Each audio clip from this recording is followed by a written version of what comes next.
children of the night. Kill you! I've just seen death. Do you know what the most frightening thing in the world is?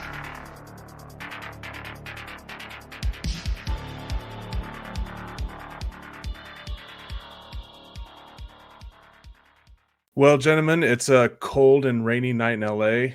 What better time to talk about murder?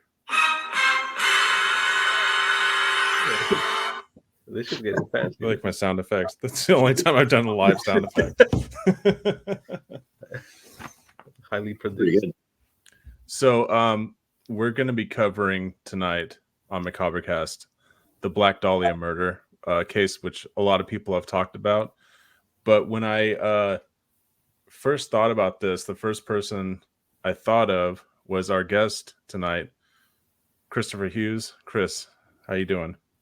I'm good. Hello. For some reason, we were both into like LA murders at the same time when we were working together. Like you were reading about it, and I was like obsessed with it. Right. Yeah, I remember we talked about it at a break one time. Yeah. So when this came up, I was like, oh shit, we got to have Chris on for this. I would say it's probably one of the biggest cases in LA. Gabriel, were you familiar with this before? Yeah, I heard about this a little bit. Yeah, I think pretty much everybody had. Have you seen the photos, Gabriel? Yeah. They use some sort of bandsaw to cut it, right? No, I don't know. I don't know what they use. Lightsaber, maybe. I don't know. Nobody really knows. Yeah. Nobody really knows, but it is pretty. The background I'm using is the only usable photo that I can have. The rest are just like too grisly. The Black Dahlia case. A young woman from Boston steps off a bus in Los Angeles. The year is 1946. And in 6 months' time, she'll be dead. And that death will be at the center of one of the most enduring unsolved murder cases in American history. The girl's name was Elizabeth Short, a.k.a. the Black Dahlia. Elizabeth was the middle of 5 daughters to parents Cleo and Phoebe. Cleo lost his fortune in the stock market crash of 1929 and shortly thereafter killed himself. However, he actually just faked his death and moved to California to start a new life. That was back in the day when it was really easy to fake your own death. He literally just parked his car next to a bridge, and the cops showed up and they're like, well, he's dead. Case closed. Let's go harass some colored people. Nice. I'm not a rocket scientist, but I know this. They really didn't do any legwork on it. They're just like, oh, he's dead. Her father, I guess, at some point felt guilty and eventually contacted the family and told them to come out to California to be with him in Vallejo. At 18 years old, Elizabeth worked at a local naval shipyard, and she moved out in 43 after having a bunch of fights with her dad, because I think he was sort of a drunkard and an asshole. I mean, he faked his own death to leave his family. He's an asshole. I think it's with a guy. Yeah, it's pretty solid that he's an asshole. She eventually moved out to Santa Barbara and met an Air Force officer. She told friends that the guy had written to her and proposed marriage, and that she accepted the proposal. Shortly thereafter, the fiance died in a plane crash. So she ends up relocating to Los Angeles and works as a waitress. And some say that she was an aspiring actor, which, I mean, that's such that's like that LA joke. Two guys meet and the guy says, what do you do for a living? And he says, oh, I'm an actor. And the other guy says, what restaurant do you work at? That's how they start, huh? That's how all the actors start. If you've been to a restaurant in LA, you've probably met like at least 10 or 12 aspiring actors. Sure. So Elizabeth was seen at the Biltmore Hotel on January 9th. And after returning from a trip to San Diego with a married guy named Red Manley, patrons saw her making phone calls and hanging out at the bar. Shortly thereafter, the morning of January 15th, 1947, a woman named Betty Bersinger is walking with her child down Norton Avenue, located in a small suburb of LA. Betty sees what she first thinks is a mannequin lying in a vacant lot. But at first I thought it was a few yards away, but apparently it was right next to the sidewalk. She sees, at first she thinks it's a mannequin. She takes a closer look and realizes it's in fact a badly mutilated body. Have you guys had one of those moments where you like see something and your stomach drops out from you? Yeah. Like a shocking moment. I mean, I guess it is shocking that you're like, fuck. And then you're like, okay, that's not I just can't imagine like coming upon something like that. Like, you know, especially when you think it's something different at first, like a mannequin, then getting closer and going, oh, fuck, that's a body, you know? I've had that happen, and it actually was a mannequin. So, oh shit, really? I mean, sometimes like in back alleys, there's a mannequin or something, you know. Chris was the only person that was disappointed. He's like, oh, a little bit. I mean, this could have been the new case. I do have that fantasy of finding a body when I'm hiking because I like to go hiking. You know, like sorry, what'd you say? Fantasy? Sort of. I'm not fantasy, but I don't know. You know, you heard it here first, ladies. You want to be that person that discovers it and then calls the police, and you know. That's true. Yeah, it would be cool to be. There was that story going around. You know, the haunted forest in LA, like up in the hills, near Pasadena. There's like a hike up there. We used to go there all the time, but everyone used to say that there was a cave off the edge of a cliff. You look down, there was a cave there, and out of the cave was the edge of a coffin sticking out. Oh. Yeah, and everyone would go up there and get high. I want to go. It was just a place to go get high, pretty much. I had one experience like that where I was doing community service at the pet shelter in Rosemead, and they told me to go take out the trash, and I was like looking around for the trash cans, like, what the fuck I can't find them anywhere. And I opened up a big steel door, and I realized I'm in the room of the destroyed animals. Oh, fuck. And I was like, there was trash cans all around, and it was really cold. I'm like, oh, this must be it. And I opened up one of the trash cans, and I was like, oh, Jesus. And I just closed it and like backed out. But I was like weak in the knees for days after that. That doesn't sound good. No. Yeah. So police are called out to the scene, and just as quickly the press shows up. My fucking cat just... Oh, she's bringing me her toy. That's sweetie. Okay. Your cat makes an appearance every episode, doesn't she? The cat does show up. It's either her or my new cat Ollie, the Siamese. So detectives find Elizabeth cut in half at the waist. Several pieces of skin from her torso have been cut and peeled off. And finally, the killer had cut a Glasgow smile into her face, which, if you don't know what that is, it's just cut from ear to ear. It's a big, like, Joker smile. Like the Joker. Yeah. There was evidence of a sexual assault from what they could tell after the autopsy. Her body had been washed and drained of blood, which is why it was easy to mistake the pale color for a mannequin at first. There were several other wounds, but I don't really want to get into it too much because it's just a lot. She was butchered. I mean, that's the only way to put it. She was pretty much butchered. Getting back to the press for a second. If you guys think that the paparazzi are bad these days, it's nothing compared to the fucking ghouls that were working for the local newspapers at that time. The reporters just descended on the murder scene, and immediately the headlines were like being worked up and being sent to the editors. The worst story that I heard, though, was a reporter, and Chris, you probably know this part of it. A reporter called up Elizabeth's mom, Phoebe. Yeah, I heard about this. Yeah, it's terrible. It's so terrible. Sad. They tell Phoebe that Elizabeth won a beauty pageant, and they wanted to get some information about her daughter. And so she's like, oh, okay. And she starts giving them information. And as soon as they get all the info that they want, they said, actually, she was murdered this morning. And we'll fly you out if you want to be like, you know, we'll do a story on you and all that. So it's like she goes from this one extreme being happy for her daughter to find out that her daughter's been fucking butchered. Damn. And they didn't think anything of it. Like, and this is all from the Examiner. A lot of these stories are from the Examiner, who was owned by Hearst at the time. And Hearst was his own. I mean, he was an asshole too. Didn't they also like? They kind of ruined the crime scene because they just like stepped all over everything. And yeah, you know. Yeah, there was reporters all around stepping on shit. You know, I know that they weren't as.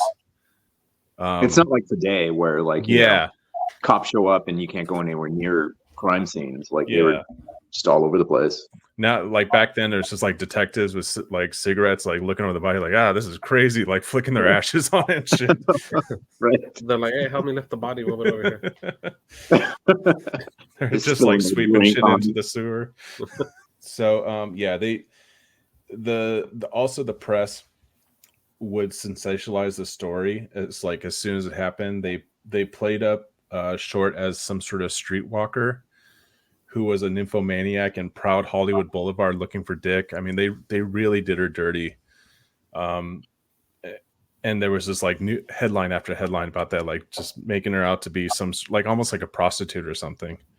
Oh, you know what? We have a new sponsor. I haven't thought about it. All right. Yeah, well, speaking of LA, we have a new sponsor, and I was contacted by a famous Hollywood artist, and he has a new venture, and I was really happy to hear that he wanted to be a sponsor for the show. So, Oh, folks, tired of driving all over town to find the goods you need? Well, come on down to David Lynch's Discount Warehouse. We have it all. Velvet curtains, coffee percolators, screams in a black void, giant rabbit people, pink light bulbs and strobe lights, secrets whispered into a severed ear. It's a fever dream of deals. Excuse me, Mr. Lynch. Do you have any dressers that have the trapped soul of my lover? No, I didn't write that season. But I do have tiny old people living in a mystery cube. I don't get it. Too bad, kid. Excuse me, I need to get this. Hello? Hello, David. It's me, David. What do you want? I'm calling you from your house, and let me tell you something, champ. You need new linoleum, and right now it's half off. Wow, what savings? Don't want to lug around the little ones while you shop? Just drop them off in the meditation tomb. Need a snack? Swing by the Owl Cafe for pie. Your doppelganger eats for free. David Lynch's Discount Warehouse. Located above the convenience store. You know the one. Open Monday to Tuesday, 11 p.m. to 1:17 a.m. Saxophones. that was really weird. That's not what I was expecting. Okay. So that's the new sponsor of the show. David Lynch's Discount Warehouse. He's selling everything. Dude, the longer that video goes, the worse the more into it like I was getting. Well, you can go on down. Open I wanted Tuesdays. to know more. Okay. It's from the middle of the night to the middle of the early morning. 117 or something. You got 2 hours. Cool. You got 2 hours to buy all the pink light bulbs and coffee percolators you need from David Lynch. Above that convenience store, you know the one. I know the one, yeah. Sure. Okay. Oh, fuck. Let's get back to murder. So, shortly after the murder, a phone call came in to the office of the editor for the Examiner. They claimed to be the killer, and they said they would turn themselves in after toying with the police for a while. They also said they'd be sending belongings of Short to prove it. A manila envelope was discovered containing her birth certificate, photos, business cards, names written on pieces of paper, and a calendar with this guy's name on it. It also had the classic note that was made up of like cutouts from magazines. You know, you always see in the movies. Like the famous ransom notes? Yeah, the famous ransom notes. And it said, here's Dahlia's belongings, letter to follow. The police found fingerprints, but they were compromised and unusable. Something happened like in the chain of custody where everyone was like touching it, and it just fucked up like there was so many blunders in this case. A lot of the stuff had been wiped down with gasoline, from what they can tell. So they start going into the the interviews with people. They interview over 150 men, and there was over 750 officers and detectives working on this one case. After all those interviews, the suspects were cleared, but a few people remained on the list as like people of interest. And I have 3 here that I honed in on. First is Mark Hansen. Now, Mark's name was the name that was on the little calendar.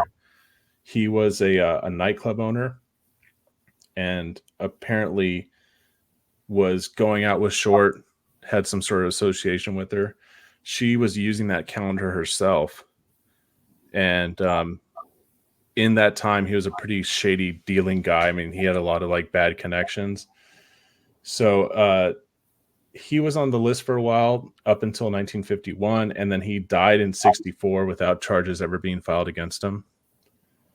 The second one on my list is George Hodel, which I know Chris knows about. He's my favorite suspect. George was a shady Hollywood doctor that serviced the rich and powerful when they forgot to put on a condom, and they would get the clap or knock up their side girl. He was taken to court by his own 14-year-old daughter, Tamara, because she accused him of molestation. But this was a guy that had like tons of connections, and he was acquitted. The main thing is Hodel would frequent the Biltmore Hotel quite a bit, and the Biltmore is going to keep coming back up, and said that one of his girlfriends that would hang out there out with him at the Biltmore was Elizabeth Short. The cops were so convinced of Hodel as a suspect that they bugged his house and phone lines. During one of his conversations, Hodel said the following. I'm going to try to do this in my fucking 1940s voice. Hold on. I like the voices. Yeah. They're pretty good. Supposing I did kill the Black Dahlia. They couldn't prove it now. They can't talk to my secretary anymore because she's dead. They thought there was something fishy. Anyhow, they may have figured it all out. Killed her. Maybe I did kill my secretary. Who is he talking to? I was just going to ask you that. I remember reading that in the book, but I can't remember. Who's he talking to when he's saying those things? He's just talking to like a delivery takeout. Just like, sir, what do you want? They were calling him to tell him that his car insurance were expired. Yeah, maybe I did kill my secretary. What? He's talking to his dog. I just that always throws me for a loop that he was just like, yeah, remember that one time we ran over that homeless family? like confessing to all these crimes over the phone. And apparently the guy was a genius. Like his IQ was crazy off the level. And because it does seem like whoever did, I mean, obviously it seemed like they did a really good job cleaning up the evidence, even though there was no like DNA back in the day. Like they just went above and beyond to like leave like no traces of some bullshit. Yeah, and some people suspect that it could have been a woman that couldn't carry the body in one piece, so that's why it was cut up. I think I heard about that before. Yeah, I've heard that too. Yeah, because they thought, cut her in half should be easier to move. Yeah, which makes sense. I mean, I'm imagining a body's pretty fucking hard to move, a dead weight like that. Even if, I mean, being a slender woman, that's still got to be really difficult to do. Yeah. I've never found a body in an alleyway. Maybe one of these days. Fingers crossed. Fingers crossed. So George Hodel's son, Steve Hodel, becomes a cop, then a detective, and goes on to write a best-selling book, The Black Dahlia Avenger, outlining the case that his father was the killer. I know some people have a lot of issues with the book, and there's been a lot of back and forth, but that's always been my favorite suspect. Which one did you read, Chris? What book? I've read that book, and I don't know. I mean, it's, of course, who knows? It's possible he's the killer, but I mean, did you read it, Matthew? Yeah. I actually meant to grab it from the bookshelf so I could hold it up. I forgot. I mean, my first problem with it is what starts Steve Hodel on the whole, my dad's the killer journey is the photos he finds, right? The photos is some shaky shit. It's not her, It's clearly not. I mean, two photos, and the two photos don't even look like they are the same girl. Like one girl looks like she's maybe Hispanic, maybe Asian. Yep. The other girl looks like a Caucasian woman. Kind of looks like Elizabeth Short, but I don't think it's her either. Another one, just a guy with a wig on. His dad was definitely a creep, and it sounds like he was probably a child molester for sure. But and then like later on, like Steve Hodel wrote another book, and he has his dad killing people all over the planet, really like a super villain. Yeah, it's he hasn't been some of the hasn't been a suspect in some of the like the Zodiac killer murders and like murders in Chicago, and it just sounds, lipstick murders, all that stuff. Yeah, it just sounds a little too outrageous. I don't know. It's like if I saw Gabriel like drinking a beer, and I was like, oh well, I saw him drinking a beer. He could have been that guy that drank a beer in fucking Germany at this time. Here's two photos, not even the same beer. Yeah. So the third guy I have on my list is Walter Bailey, and this is the subject of another book by let me see if I have the guy's name here. Larry Harnish. So Walter Bailey, due to the skillful way the body was cut in half, it was long suspected that the killer was a doctor or a butcher. Dr. Bailey knew Elizabeth's sister. He also had an office near the Biltmore. Lastly, the body was dumped a block away from Bailey's ex-wife's house. This columnist, Larry Harnish, wrote a book about it. He believes that the doctor, fresh from a divorce and suffering from undiagnosed Alzheimer's disease, may have crossed paths with Short somewhere near the Biltmore Hotel. And after spending a few days together, Harnish suspects that something happened to incite Bailey's rage.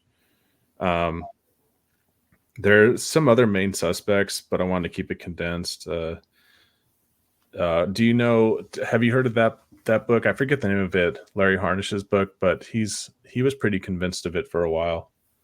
I haven't. I've heard of him, but I haven't read the book. But I kind of know about some of the details, and Walter Bailey definitely sounds like a good suspect. Like some of the coincidences between, like you said, the house where his daughter was married in. I think Elizabeth Short was friends with the daughter. Yeah. And the body was dumped like a block away. And then there's also the thing about his son that passed away. Do you know about that? I read about that. I didn't put it in my description, but it'd be a good thing to bring up now because it does tie a little bit to it. Yeah, the son, I can't remember what was wrong with him, but he died young, and he died on January. Wasn't he like 13th. Hit by a car or something? I don't remember. I don't remember. But he passed away on January 13th. Yeah. And keep in mind, this guy had a lot of health issues, and he was kind of going crazy, it sounds like. And Elizabeth Short's body was found January 15th. Kind of weird, Oh, shit. And there was some talk that Elizabeth was telling people that she had a child that had died. That's and right. It was a lie, and that's what flew him into a rage. He found out that she was lying about that, and that's what set him over the edge. Hey Chris, if you ever forget my birthday, it was the same day that the Black Dahlia was found. Oh, really? Is it really? January 15th, you said, right? Yeah. Oh, okay. That's easier for you to remember. I won't forget now. I will give you a Black Dahlia cake for your next birthday. Just give me a mannequin. How about that? It's going to be in 2 pieces, but man. I was just going to say it's 2 cakes. Sorry, I beat you to the punch. That was a good one. And I don't know. In this case, was there ever first it ends up being like they're trying to catch the bad guy, but then somehow people want to take credit. Like they didn't commit the murder and they want to fucking jump in and be like, I did it.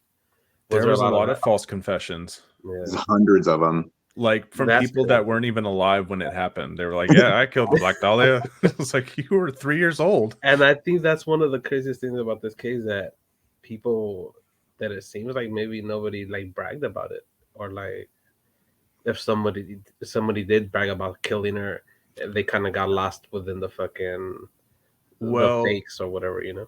there was another suspect that I wasn't even aware of until Chris told me. Do you want to talk about that at all? What was his name? Jack? Jack Anderson Wilson. Jack Anderson Wilson. He Yeah. was the main suspect in John Gilmore's book Severed, which is it's one of the first books I read about the Black Dahlia. It came out in the 80s, and spoiler alert if you guys haven't read it yet. In the book, John Gilmore, he's like this guy. Long story short, he's a guy who's at, I think if I remember correctly, he's at a party and he meets a dude, and I think this was in the 60s, 70s, I don't remember, but yeah, I think so. The guy, they start talking about the Black Dahlia for some reason, and this guy starts telling him a lot of weird details, and he says something like, "Oh, he knows a guy, he has a friend who claims to have killed her." Oh shit! And towards the end, you find out that this friend of his sounds like it's actually him. He's just saying, "Oh, I have a friend who's this." One of those. He's like, "I know this really handsome guy. You got to meet him."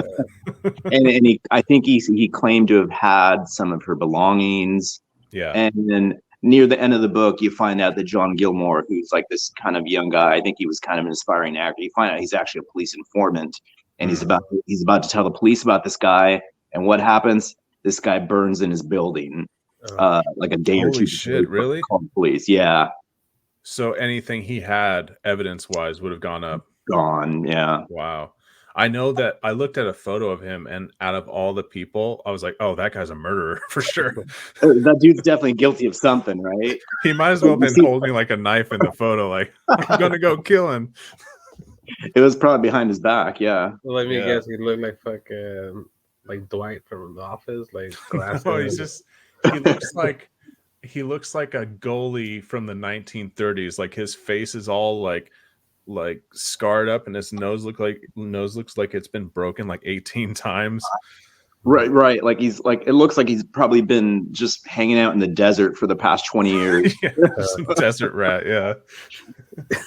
That's crazy. Somehow whatever I imagine, like whoever killed this person, I imagine them being more like a neat person, like not because like of the way the body was. Yeah, like there's something about that person that's a little like maybe. Oh, I forgot something in the Severed book. I can't remember if it's Severed or Black Dahlia Avenger. There's another murder that takes place in L.A. This other girl.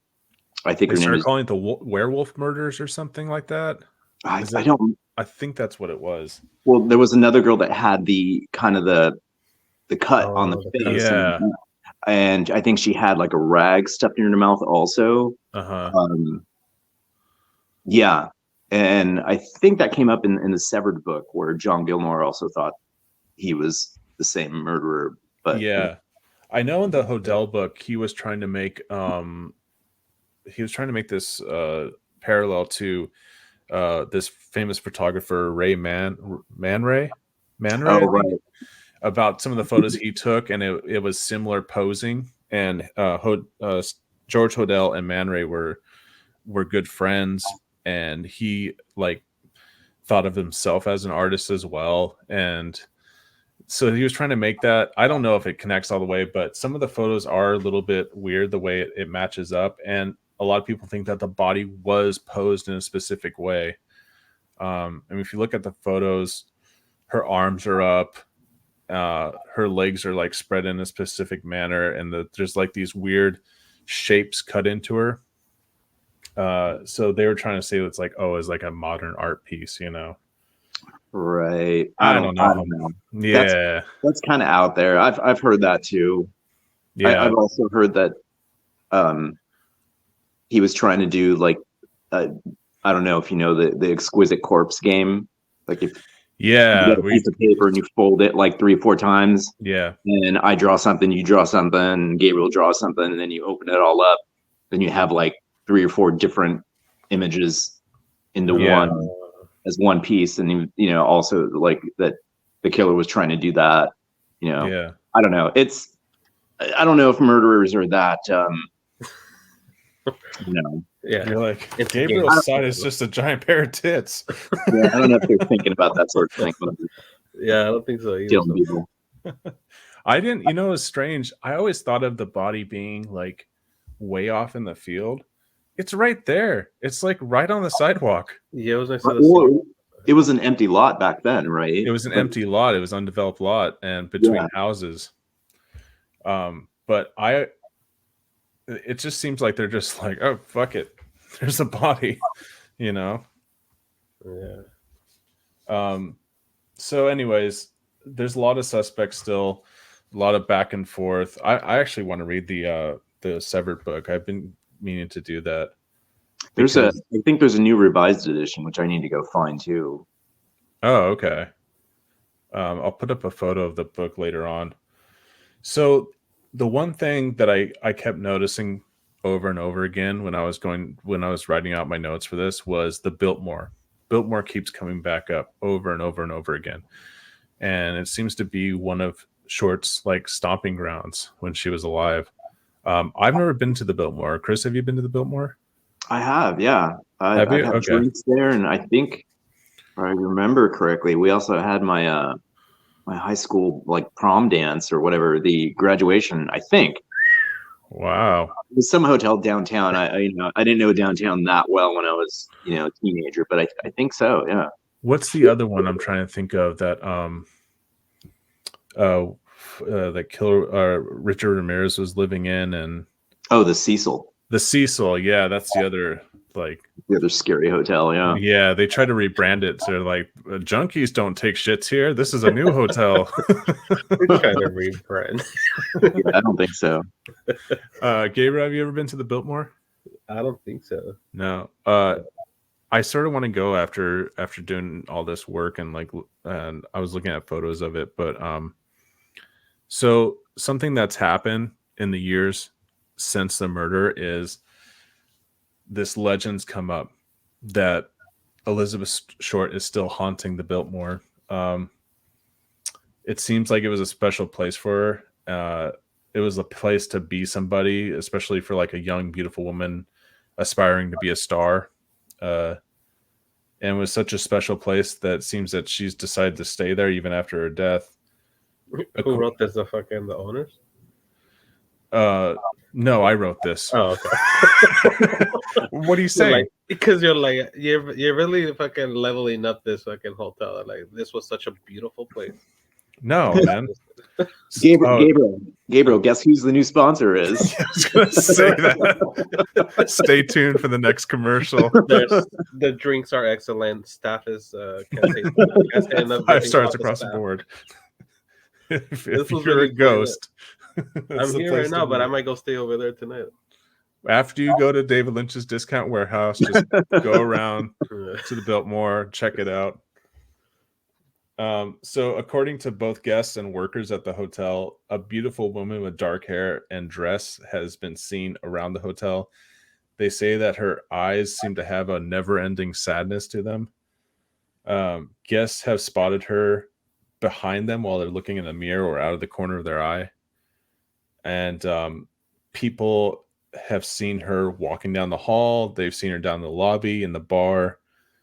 And every time someone encounters her, they said there's this like real heavy presence of like sorrow and pain in the air. I don't know. Are these stories true? No, it could just be a good piece of like media to like get people going to the hotel. Did you feel anything creepy while you were there, Chris? No. I was just in the bar area with friends, so nothing but sadness at the bar. Strong presence of sadness. No way. I mean, the bartender. Actually, the bartender. This is not a joke. The bartender heard me say, like, I was telling my friends a dirty joke, and she got mad at me. Really? What? She got upset. I can't remember what I said, but yeah, she got upset. Like, kind of gave me a dirty look, like. Yeah, one of those that are having a bad night, they take it out on It's not like I was really loud or anything either, but she overheard me, and I just imagine the Black Dahlia walking up to you and like hearing the joke and then just turning around and walking away.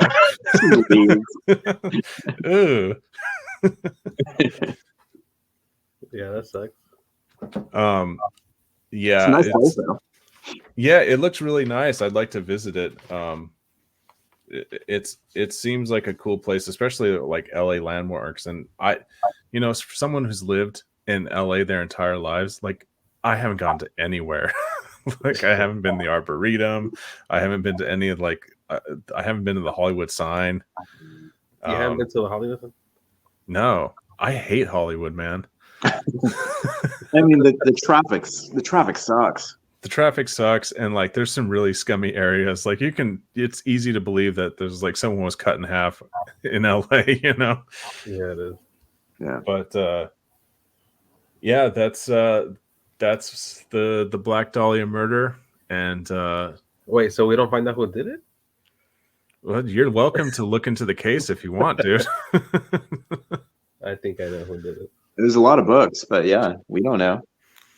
There's a lot of books. There's a lot of back and forth. Oh, I know what I wanted to mention. If you guys get a chance on YouTube, there's a great documentary called Feast of Death. And it's centered around James Ellroy, the guy that wrote LA Confidential. And he wrote a Black Dahlia book himself, which they made into a shitty movie I haven't seen. I just heard it was really bad. bad. I saw it. You saw it? Okay. Yeah. Ellroy's mother herself was murdered when he was a child.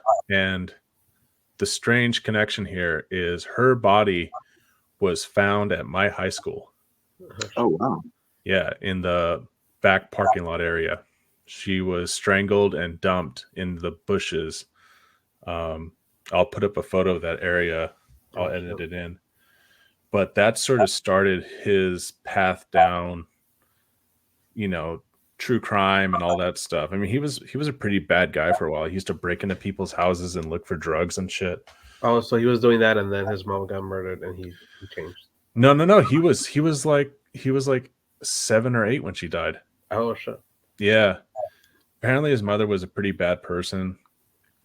There's a famous photo of him after they found her. The press went to the house, and they took a picture of young James Ellroy, and he's just like dead staring at the camera, like not smiling or anything.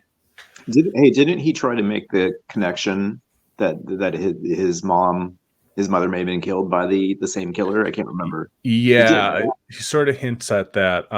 But there's a great documentary called Feast of Death and it's only available on YouTube for what I can find. I've tried even emailing the BBC archives to see if I get a better copy of it, because basically it's James Ellroy and a bunch of LA detectives at an Italian place. Nick Nolte shows up for some fucking reason. He's like, I was the president. That's a good impression. And thanks. And sounds true. She was beautiful. She sounds like that dude from Men in Black. Also, Larry Harness shows up in it, the guy that wrote the other book about Walter Bailey. He's in it, and he lays out his case why he thinks Walter Bailey did it. First, Ellroy endorsed Harness's theory about it, and then he switched over to Hodell's theory after he read that book. But at the end of the day, it's all just theories. Who do you guys think did it, based on what you know or read? I still think it was Hodell. Yeah, but I think it might be Walter Bailey. Yeah, I still like Jack Anderson Wilson, but who knows? I don't know. Jack Anderson, from what I read, he had some details about it that seemed more realistic about how it happened. Like he took her back to a house and he was trying to get it on with her, and he got upset. Yeah. He and another friend, and I think another woman, went to a hotel, and I think he made it sound like his friend tried to put the moves on her, and she wasn't having it, and maybe that's what triggered the whole thing. I don't know. The part that I guess I don't know how her body was exactly found, but was she like beat up, like bruises, or Oh yeah. Yeah, she had it was like all over her head. Yeah, she was messed up. I mean, so it wasn't like a clean. It was only a clean cut after the fact. Like, yeah. Oh shit. No, dude, she was. I mean, she went through hell before she died. Fuck. I mean, you can just tell from the photo. I mean, you could read the autopsy report and everything. And you could just tell from the photos, like, she was messed up. They really whoever did it really took it out on her. Yeah. I'm starting to think more though that the cut half thing was a convenience more than a on purpose posing. It could have. I mean, there's a lot of different like stories of people like they got away and some like maybe like because there was one I don't remember like where it was, but it was like a couple. It was a guy and a girl, right? And they kidnapped this other girl, and basically they like fucked her up, and then the guy raped her. The girlfriend was just like watching and shit. Yeah. And then they were gonna kill her, you know? Yeah. And that was what they did. So who knows? But at the same time, it seems like they would not be able to hold a secret for that long. Like if some shit happened, they're like, "Oh, this motherfucker killed," you know? This person. Yeah. So also, people were trying to say that Orson Welles did it. Right, I heard that too. or Bugsy Siegel. Right. The two celebrity suspects. Yeah. I don't know how fat he was back then though, because it'd be hard to move. Yeah. 1947. I don't know. He was still pretty thin. He wasn't like the way he is in that champagne commercial. Have you seen the champagne commercial? Yeah, of course I have. Yeah. Oh, the French champagnes. Right. That's so good. Have you seen this, Gabriel? no. Look it up later. He's wasted and he's doing a champagne commercial. Fuck it. We should watch it right now. Why not? Hold on.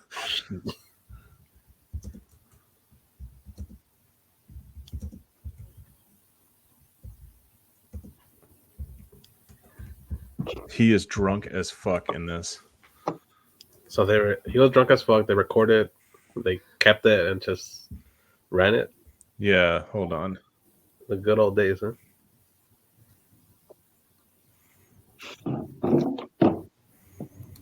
We'll watch a little bit of it. It's only a minute long. he looks pretty. No, sorry, cut. Yeah, rolling. 102, take 2. The French champagne has always been celebrated for its excellence. There is a California champagne by Paul Masson, inspired by that same French excellence. It's fermented in the bottle, and like the best French champagne, it's vintage dated. So Paul Masson. That accent. 102, take 3. Action, please. Fermented in the bottle. The French champagne has always been celebrated for its excellence. He's already fucking tired of this. There is a California champagne by Paul Masson, inspired by that same French excellence. It's fermented in the bottle, and like the best French champagne, it's vintage dated. So Cut. Paul Masson's. Cut. This video. You know what? It looks like it does the job. So Yeah. I would buy I've it. only ever seen that first take. I'd never seen that second take. That was great. Where he's like, Oh no! Not only that, he did some commercials for like a frozen food company, and it was the same thing. But he was arguing with them about how to do it the whole time. It's like, why would I start a sentence like that? That's stupid. Anyways, frozen peas are delicious. He points at it the same way. It's fermented in the bottle. He started to turn into Ringo. Yeah, the motherfucker started saying like a bit Australian. I don't know what the fuck it is.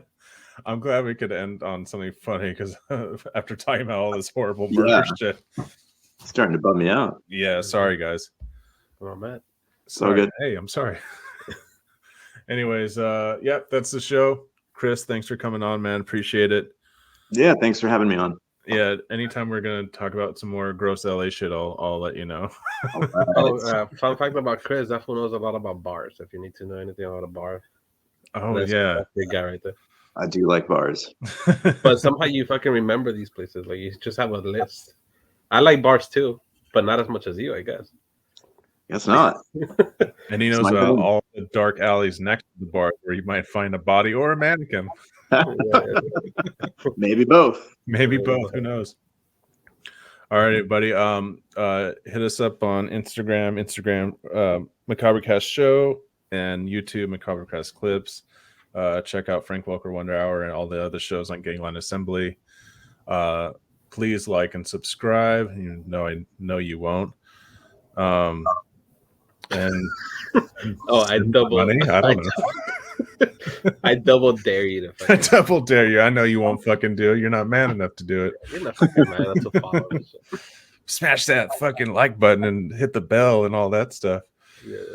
All right, guys. Thanks. Have a good night. Later.